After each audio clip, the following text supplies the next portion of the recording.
Now, today I'm going to talk about the fast sampling and counting KSAT solutions in the local Lemma regime. I'm Wei Min from Nanjing University.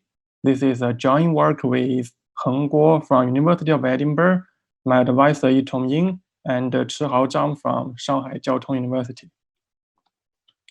Okay, our work centers on a CNF formula phi, which is a conjunction of one or more clauses. We use V to denote the set of the variables and C to denote the set of the clauses.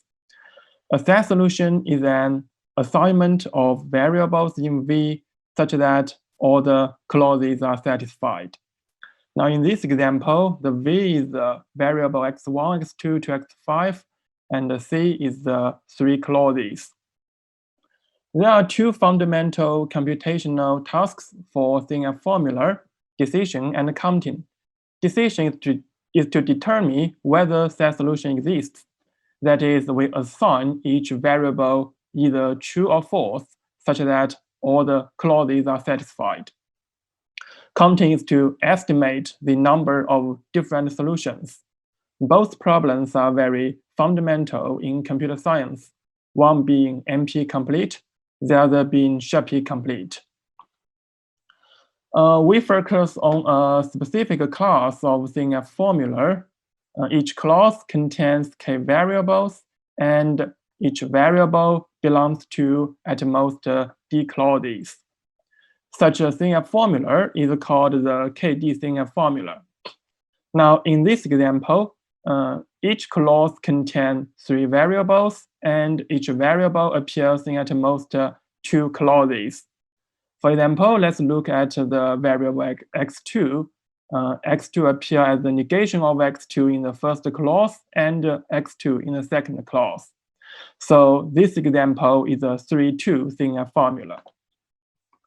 Now, by Lová's local lemma, when k is roughly greater than log d, a set solution must exist. Eldishh and Lová's proved that if each variable in V takes true or false uniformly and independently, then with a positive probability, all the clauses are satisfied. This implies the set solution must exist. As we can see, this proof is non-constructive. Later on, Morse and Eldishh came up with a famous algorithm that constructs a specific KSAT solution in linear time under the same condition. Our work focuses on the sampling and counting problems. The input is a CNF formula phi. When sampling, the algorithm needs to draw a random solution that is almost uniformly distributed over all set solutions. Specifically, we use mu to denote the uniform distribution over all KSAT solutions. The algorithm should output a random solution x, such that the total variation distance between x and mu are bounded by a given bound epsilon.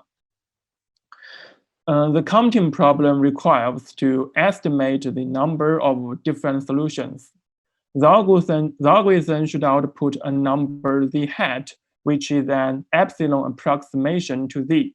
Here z denotes the number of KSAT solutions. The sampling and the counting problems are closely related. If we can perform the almost uniform sampling, then by some reductions, we can do approximate counting. So in the rest of this talk, we will focus mainly on the sampling problem. Now let us review some previous works. Now Hermer et al. Proved that if k is roughly greater than 2 log d, then the Markov chain Monte Carlo method draw approximate samples in polydk times O n log n time. But his algorithm only works for monotone CNF. Here, monotone CNF means each variable appears positively in every clause. The monotone CNF is also called the Hilbert graph independent set in other papers. Guo et al. Came up with a partial rejection sampling algorithm that sample CNF solutions in linear time. However, their algorithms still have an extra requirement on the CNF formula. Each clause, for two clauses, they neither do not share any variable or share at least S variables. So it still works on a specific class of CNF formula. Moichel made an important breakthrough in this research line. He gave a new algorithm based on linear programming. The algorithm is quite different from the traditional sampling techniques. His algorithm runs in time n to the poly decay. So to have a polynomial time algorithm, it still requires d and k to be the constant. But Badikova et al. Proved a lower bound result. They show that if k is smaller than 2 log d, the sampling problem is NP hard. So there is a very important open problem in this research line. For general CNF formula, would there be a sampling algorithm that achieve the following 2 points at the same time? First, push the threshold down to k roughly greater than 2 log d. If so, the upper bound will match the current lower bound and will obtain the optimal regime for sampling and counting CNF solutions. Second, improve the running time to the poly decay times O2 m. If so, even if d and k are unbounded, the running time is still polynomial and the dependency to m is almost linear. In this work, we partially answered this open problem by giving a new algorithm based on the Markov chain Monte Carlo approach. Our algorithm works for general CNF formulas. We require k to be roughly greater than 20 log d. This makes our algorithm very fast. The exponent of m would be very close to 1. We emphasize that our algorithm only requires k to be roughly greater than 20 log d. We do not have any extra requirement on the CNF formula.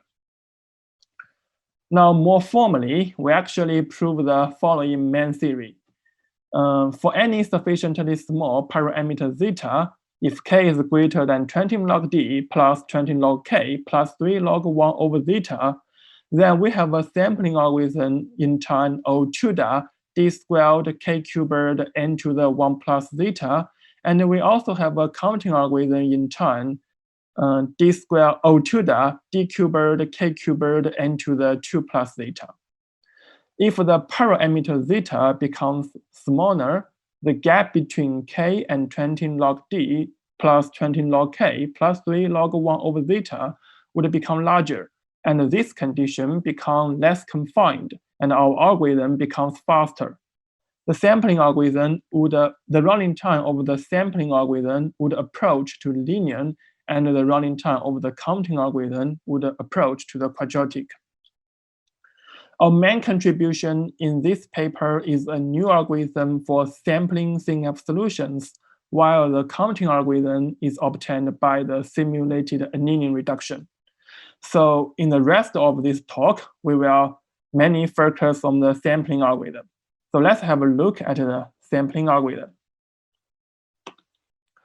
Before describing our approach, let me explain why the traditional approach fails in solving CNF problems. Perhaps the most well-known Markov chain Monte Carlo algorithm is the global dynamics, which is also known as the Gibbs sampling. The algorithm starts from an arbitrary set solution, then randomly updates the solution in t steps. In each step, the algorithm picks a variable uniformly at random, then resample its value conditioning on the assignment of other variables. Now, for example, if we pick the variable x5, now x5 incident to 2 clauses, the second clause and the third clause. Note that the second clause is already satisfied by x7, and the third clause is already satisfied by x4. So x5 can choose its value to be true or to be false uniformly at random. However, if we pick the variable x2, then to satisfy the first clause, the value of x2 must set to be false. This because the first clause because the x1 and x3 cannot satisfy the first clause. Now, in this situation, we choose the variable, but we cannot change its value. This issue will cause a big problem in sampling CNF solutions. As we can see, the global dynamics is actually a random walk over solution space. Given the current solution, each time we pick a variable and update this variable to update the current solution to a new solution. But in this situation, we choose a variable but cannot change its value. This means that we cannot update our solution to a desirable one using this update method. Now, to illustrate such a barrier, let me show you a small example. Now, let's consider a CNF formula phi, which contains k variables, x1, x2 to xk, and also k clauses, c1, c2 to ck. Now, consider the following CNF formula. Well, the first clause is the negation of x1 or x2 or x3 or xk. The second clause is the x1 or the negation of x2 or x3 or xk. In general, the ith clause contains the negation of xi. Now, let's consider the assignments of variables. If only x1 takes the value true, then and all other variables takes the value false. This assignment is not a satisfying assignment because the first clause cannot be satisfied. And similarly, if only x2 takes the value true, then the second clause cannot be satisfied. So in general, if only one variable takes the value true and other variable takes the value false, this assignment is not a satisfying assignment. But on the other hand, if all the variables takes the value false, then we will have a satisfying assignment because C1, C2 to CK will all be satisfied by the all false solution. Now suppose the global dynamics starts from the all false solution. Each time we pick a variable, but we cannot flip its value because it will give us an unsatisfying assignment. So the global dynamics will always stay in the all false solution, and it cannot converge to the other solution, and it cannot reach other solutions. So the algorithm cannot converge to the uniform distribution over all satisfying assignment. Actually, the global dynamics represents a very important class of sampling algorithm. This class is called the local Markov chain. The local Markov chain is one of the most fundamental approaches for sampling. It has successfully solved many problems. For example, the uniform graph coloring, the weighted independent set, the EC model, and the base of the matroid. The crucial point for this approach is how well the solution space is connected. If the solution space is well connected, the chain will converge rapidly. If the solution space is not well connected, the chain will converge slowly. But for CNF problems, the solution space can be disconnected, which means starting from some initial solution, it is impossible to reach the solutions in other components. And I remark that in the worst case, there can be exponentially many connected components. So the Markov chain cannot converge to the uniform distribution. This connectivity barrier makes the powerful Markov chain method useless in sampling CNF solutions. And previously, Markov chain Monte Carlo approach only works on monotone CNF because the monotone CNF do not have such a connectivity barrier. And other works came up with some non-Markov chain approaches. However, they only works for restricted class of CNF formulas. The partial rejection sampling works only for CNF formulas with a lower bound of intersection, and the linear programming proposed by Moichel requires D and K to be constant. So an open problem is can MCMC approach bypass this connectivity barrier? The main contribution in this paper is a new technique to bypass such a connectivity barrier for sampling synapse solutions. Our technique is a projection. We project from a high dimension to a lower one to improve the connectivity. Now, the principle of our algorithm can be illustrated by this picture. Look at these three red objects.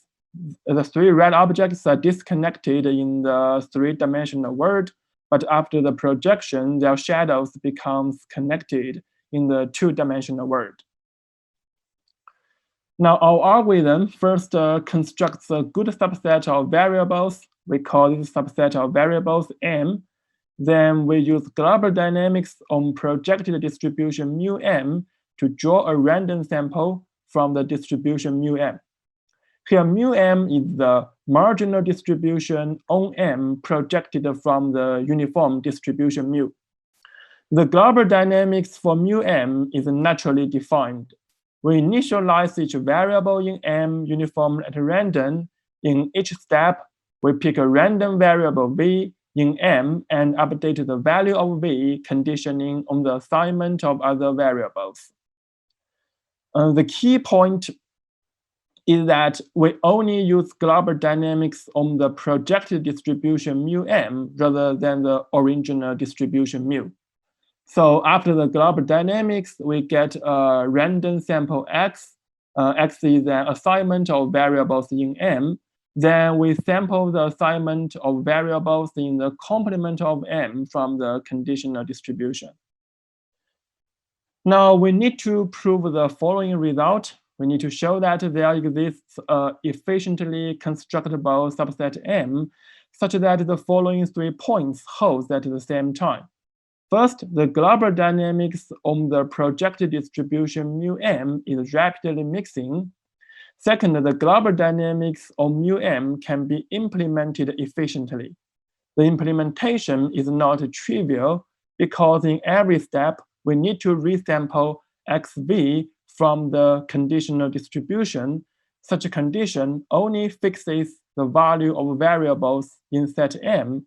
So computing such a conditional distribution involves a non-trivial counting problem. In general, this problem can be sharply hard. And in the last step, given the partial assignment on M, we also need an efficient way to sample assignment of other variables. Actually, the second and the third points are the same because both of them can be reduced to drawing from the conditional distribution. So we actually have 3 tasks. First, we need to construct a good subset M. Second, we need to prove the global dynamics on projected distribution is rapidly mixing. Third, we need an efficient way to sample from the conditional distribution. We emphasize that the global dynamics is only on the set M and the conditional distribution is conditioned on the assignment of set M. Now, the first step of our algorithm is to construct such a subset M. We call this subset the set of marked variables. This is why this subset is called M. We require each clause to contain at least alpha k marked variables and also contain at least beta k unmarked variables. Such a marking procedure was first introduced by Moicher, but he used it for a very different purpose. The existence of M is guaranteed by Lovász local lemma, and we can use the Morse and Tardish algorithm to construct such a subset M. Next, we need to show that the global dynamics on projected distribution mu M is rapidly mixing. For each step of the procedure, we pick a marked variable V uniformly at random, then we resample the value of V conditioning on the assignment of other marked variables. We remark that all unmarked variables are unassigned in this condition. The local uniformity is the key property for our algorithm. It says that conditioning on any assignment of other marked variables, the marginal distribution on V is very close to the uniform. In other words, we take the value true or false roughly with the probability 1/2. This lemma is proved by Lovász local lemma, as each clause contains at least beta k unmarked variables, and this variable, the white variable in this picture, are unassigned in the conditional distribution. Intuitively, given any assignment of marked variables, we can set the assignment of all these white variables in this picture to get a satisfying assignment. So we can choose its value freely, neither true or false. So after the update, the variable V takes true or false both with a positive probability, which immediately implies the global dynamics on projected distribution is connected. Moreover, we show this global dynamics is rapidly mixing.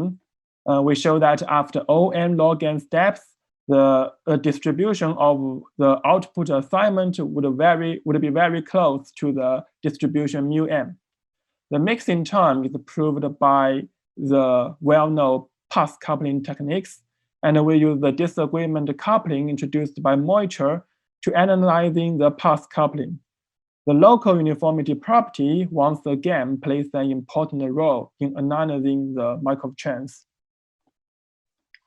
Now, finally, we need to implement our algorithm.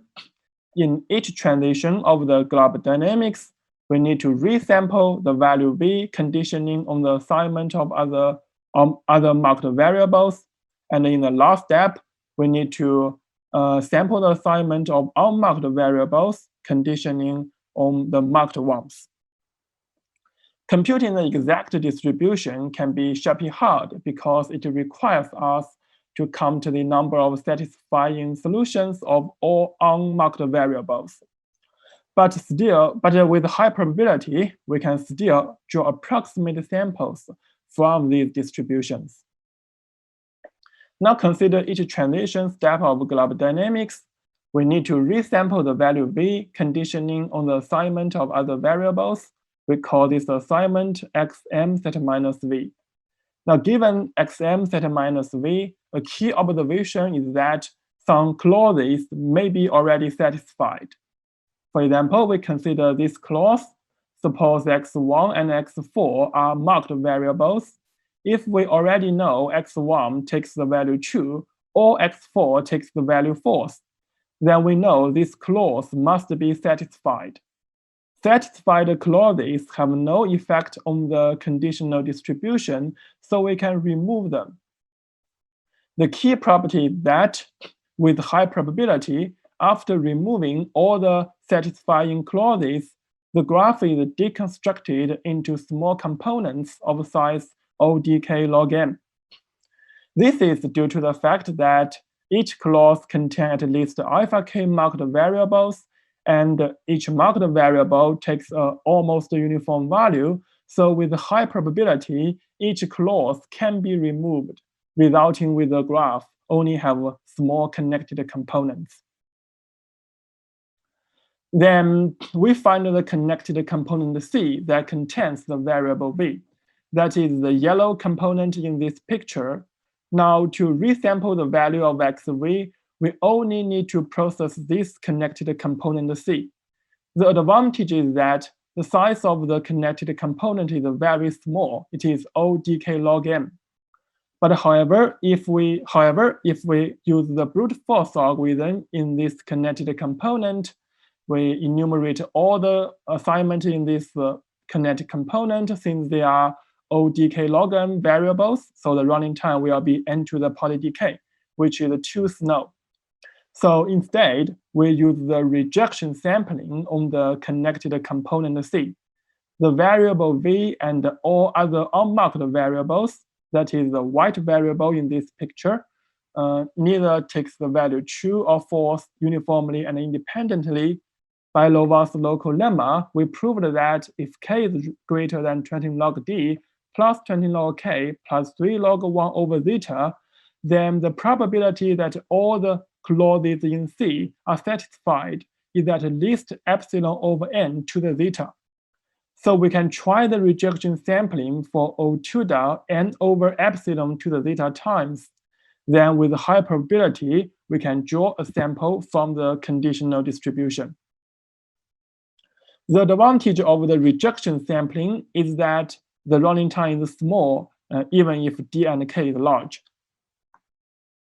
Therefore, each transition of the global dynamics can be implemented using this rejection sampling. And in the last step of the algorithm, we can also use a similar method to sample assignment for all unmarked variables. Now, we're combining the previous steps, we can obtain our final algorithm. First, we run the more standard-ish algorithm to construct a subset of marked variables m.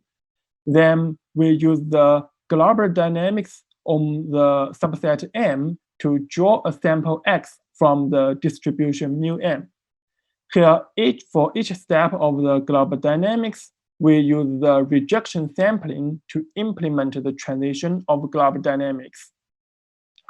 And we use the rejection sampling again to draw a random assignment for all the variables in the complement of m.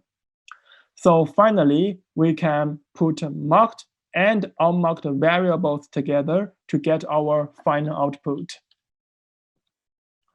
The construction of the marked set, the rapid mixing of the global dynamics, and the rejection sampling implementation or individually contribute a maximum error of epsilon over 3.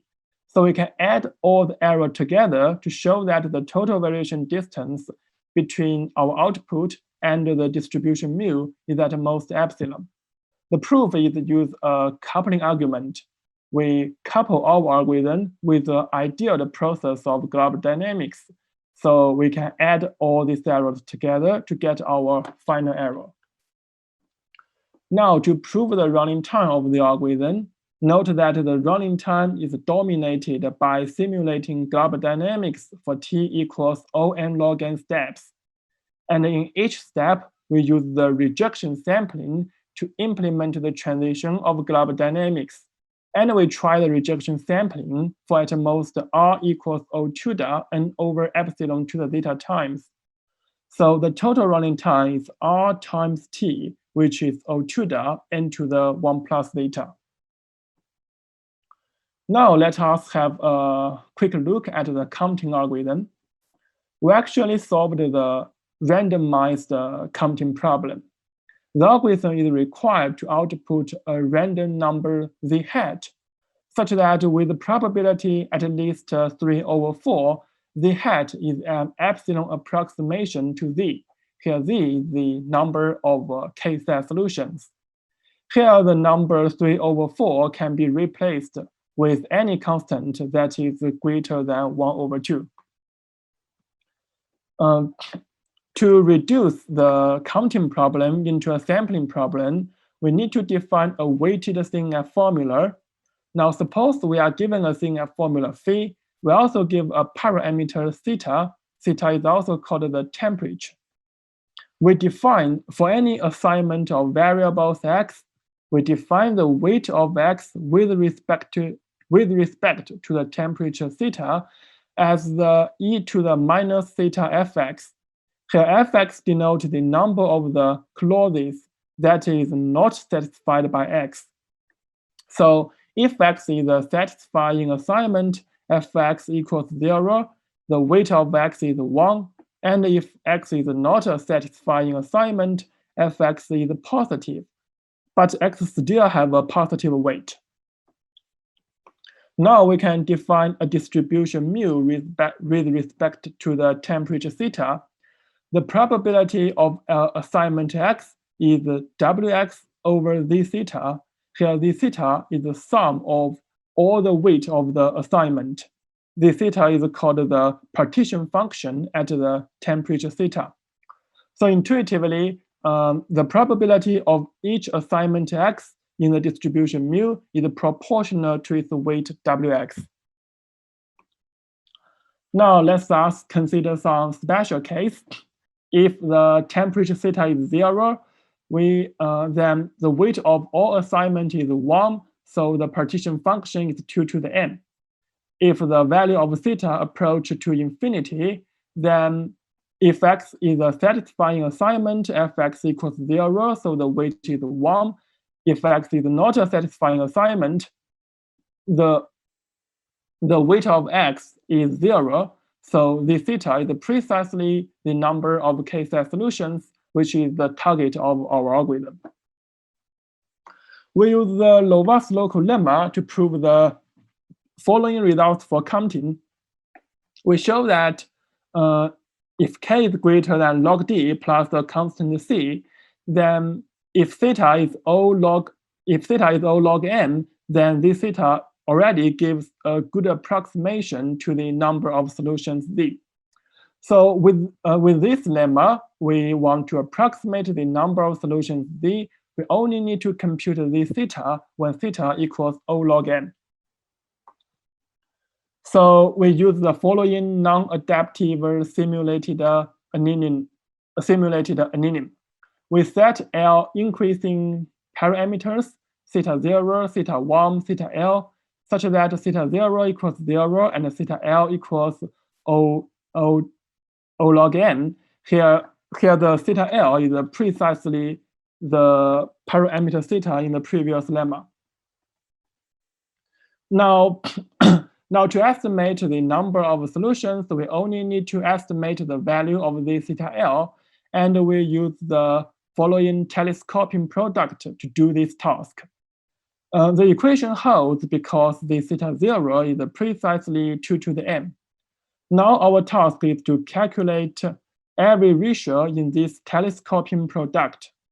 To estimate the ratio z theta I over z theta I minus 1, we draw a random sample x from the distribution mu in the temperature z theta I, and we calculate a random variable wi as the weight of x with respect to theta I over the weight of x with respect to the temperature theta I minus 1, and we can prove that the expectation of such a random variable wi is precisely the ratio we want to compute. So we can draw random samples from each distributions mu theta 0 to mu theta L minus 1, and we can estimate each ratio in this telescoping product, so we can estimate the number of solutions z. We remark that to do this sampling, we need an algorithm to draw random samples from the weighted CNF formula, but previously our algorithm is designed for draw uniform samples for a normal CNF formula. But this task is not very difficult.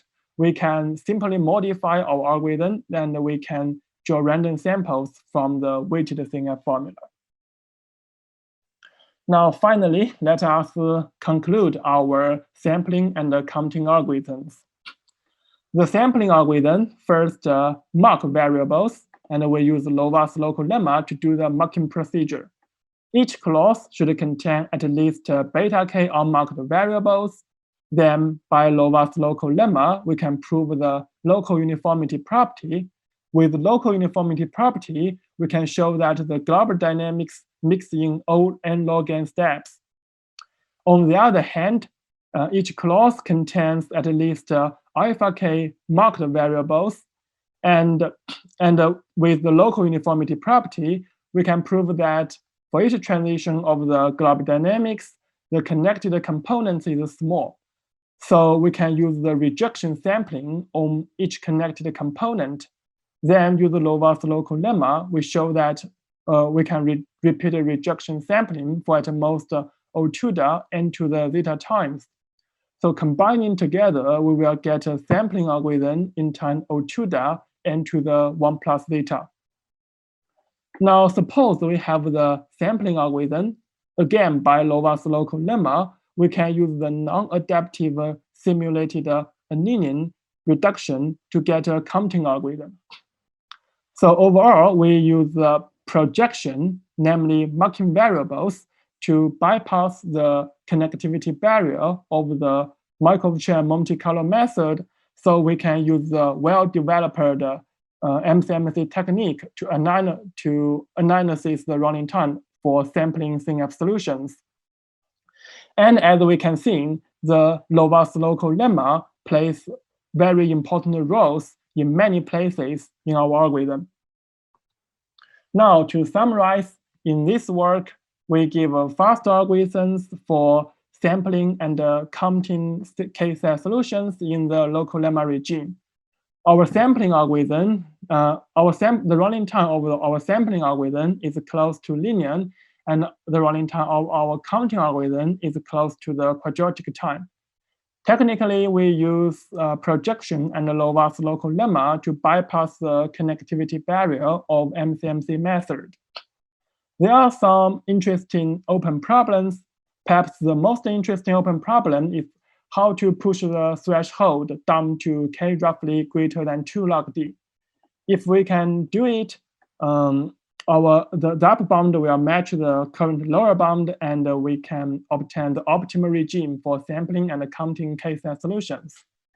Another interesting open problem is to extend our technique to more general distributions, such as the uniform distribution of hypergraph coloring. So we want to obtain a fast algorithm to sample hypergraph Q coloring in the local lemma regime. That's all. Thank you for your listening. And any questions? Okay, thanks, Mimi, for the nice talk. So I have some, I got some questions from the audience. Yeah. I'll ask one by one. So the first one is that this guy says, I didn't understand your rapid mixing analysis. Does the local uniformity property imply global uniformity? In other words, is the projected distribution mu m close to an IID uniform distribution? No, the rapid mixing means the global dynamics can converge to its stationary distribution very fast. Actually, it's O n log n steps, and the distribution mu m is not an IID distribution. It is the marginal distribution on M projected from the uniform distribution mu. Yes, I did not talk about the detailed analysis of the rapid mixing because it is a very technique. In a high level, we use a technique called a path coupling. Actually, we couple two Markov chains. The two Markov chains start from two initial state, and we show that these two Markov chains will clasp quickly. So this is very technical. If the audience have interest, he can send me an email, and I will give him some very detailed analysis. Okay, thanks. So the second question from the audience is that the effort to maintain connectivity involves projection from a high dimension to a lower dimension. That violates some property other than local uniformity, or just lose some information. So I think I not quite understand this question. He asked after the projection, what will happen?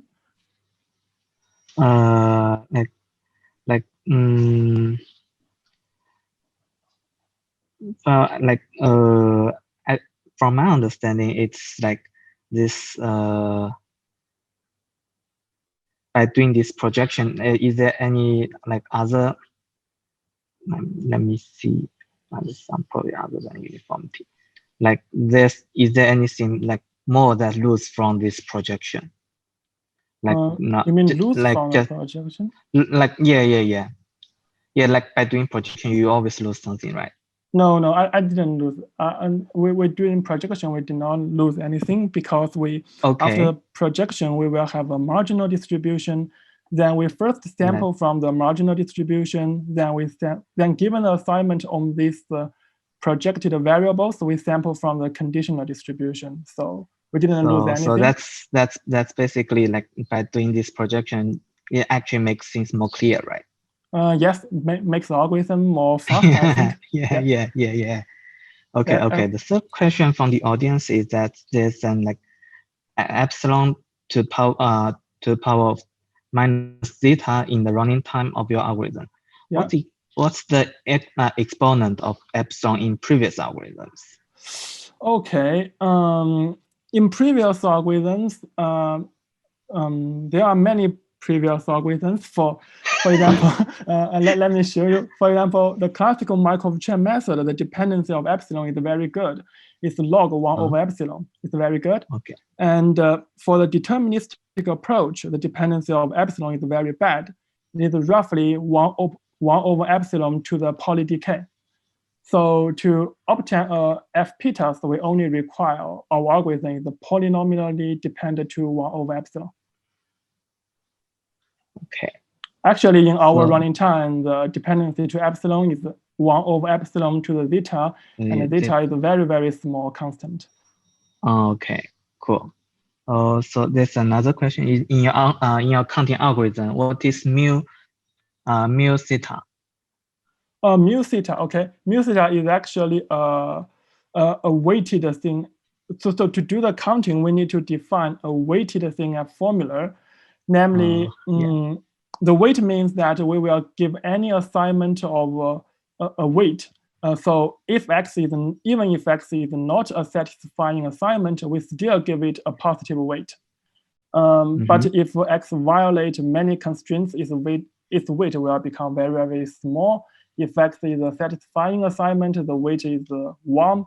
So the mu theta is defined with respect to the weight wx.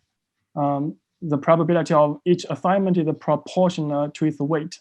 Intuitively, you can think if x is a satisfying assignment, it has a high probability. If x is not a satisfying assignment, the probability is very low. Okay, thanks. Actually, I have a very general question. Like you have a sampling algorithm, and you based on that you have counting algorithm. The general question about given a sampling question, can you actually construct a counting algorithm, or is that actually very technical and interesting open problem? Okay, the famous result given by Jerome, Valiant, and Valirani, they show that for a class of problem that is self-reducible, if you can do approximate sampling, then you can do approximate counting. This include a broad class of problems such as graph coloring, independent set, and many models in statistical physics. And and actually, as far as I know, if you can use the adaptive simulated annealing reduction for any Gibbs distribution, if you have a sampling algorithm, you also get a counting algorithm. But in our work, we use much simple non-adaptive simulated annealing because we can take the advantage of the lowest local lemma regime. Okay. So let me see if there's any more questions. Okay, if there's no more questions, so thanks, Wei-Mi, again. Thanks for your talk.